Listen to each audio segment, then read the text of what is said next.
Wesh la team, j'espère que vous vous portez bien. Aujourd'hui on se retrouve pour une nouvelle vidéo encore une fois sur 6ix9ine où on va traiter la dernière actualité, très fine actualité. Normalement quand il n'y a pas beaucoup d'actualité sur 6ix9ine, je vous sors pas de vidéo. Et là je me suis dit ça se fait pas, on va parler un peu de ce qui s'est passé dernièrement à propos de 6ix9ine. Donc juste avant qu'on parle de tout ça, il y a un truc à faire, ça s'appelle mettre un like et vous abonner à cette chaîne et activer la cloche de notification, c'est très important. Et aussi à vous abonner à mon Instagram qui s'affiche juste là. Oh, il est chiant lui, il est vraiment chiant. Donc la team aujourd'hui, comme je vous ai dit, on va parler de la dernière actualité, le très peu d'actualité qu'il y a eu. Il n'y a pas eu forcément beaucoup d'actualité pour tous ceux qui découvrent cette vidéo, qui découvrent cette chaîne. Je vous conseillerais d'abord d'aller voir la vidéo d'hier ou avant-hier que je vous avais postée à propos de 6ix9ine, où il y avait davantage d'actualité, on avait tout traité en détail. Mais là actuellement, ce qui s'est passé, c'est que 6ix9ine nous a fait un peu un petit cours de philosophie ou de développement personnel ou de motivation parce qu'il a posté plusieurs photos et dont deux photos qui sont clairement choquantes que je vais vous afficher là. Juste la première qui est là. Donc on remarque 6ix9ine, donc à votre avis, combien de 6ix9ine pèse? Il pèse combien là, à cet instant T, à ce moment là où il a pris la vidéo? Il pesait à peu près 92 kilos, pratiquement 100 kilos. C'était à l'époque que 6ix9ine était sorti de prison, qu'il était revenu. Je pense qu'il avait découvert les, comment on va dire ça, le bonheur d'aller manger dans des restaurants et tout, etc.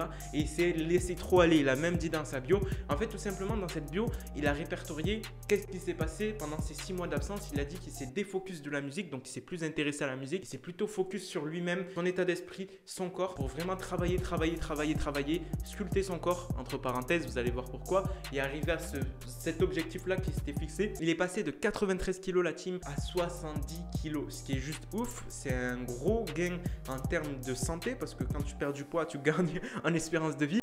Et moi, je vous le dis, 6ix9ine, s'il aurait continué, il serait devenu Biggie. Clairement, ça serait Biggie, voire Rick Ross. Donc voilà, il nous a fait cette petite vidéo, enfin cette petite post Instagram pour parler un peu de tout ça. Clairement, vous pouvez voir, le comparatif est juste fou. On peut voir qu'il avait un bide de fou malade. D'ailleurs, il lui manquait des tatouages et tout, etc. Et on peut voir que le nouveau 6ix9ine est juste fou. Donc voilà, mais c'est pas tout. Ce qui s'est passé encore une fois, vous savez qu'il y a une blablateuse qui s'est amusée à refaire une vidéo. À votre avis, c'est qui? C'est l'ex de 6ix9ine, l'ex baby madama de 6ix9ine qui a fait une vidéo qui ne parle pas directement de 6ix9ine, mais parle un peu de la sphère 6ix9ine. Je vous la mets là et je vous la résume par la suite. Merci à la French Pug pour les sous-titres. He clearly is on a mission. I don't need to address it, but I feel like for purposes other than myself, as far as my family and my daughter, it needs to be spoken about. He's clearly on a mission. What that mission entails, I don't know what he thinks his end result is gonna be. I just want to make it very clear for the people that have the nerve to DM me about all of this stuff going on, mention my child who is completely innocent. I don't think a 4-year-old, a 5-year-old, a 6-year-old, no matter around that age group, any child period should be. My daughter's so innocent, she don't even know that she's being called a bitch online, you know?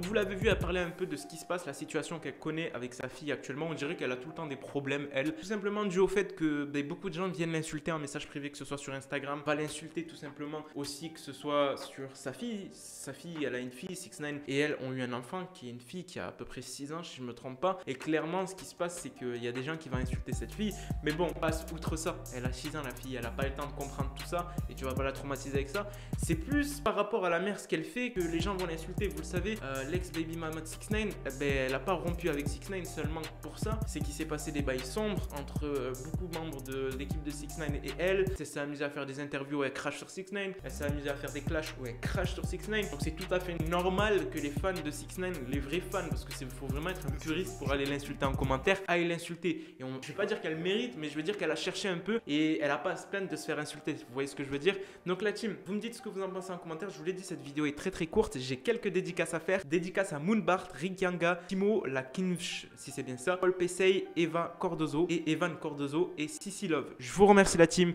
C'était Moha. Peace out la team.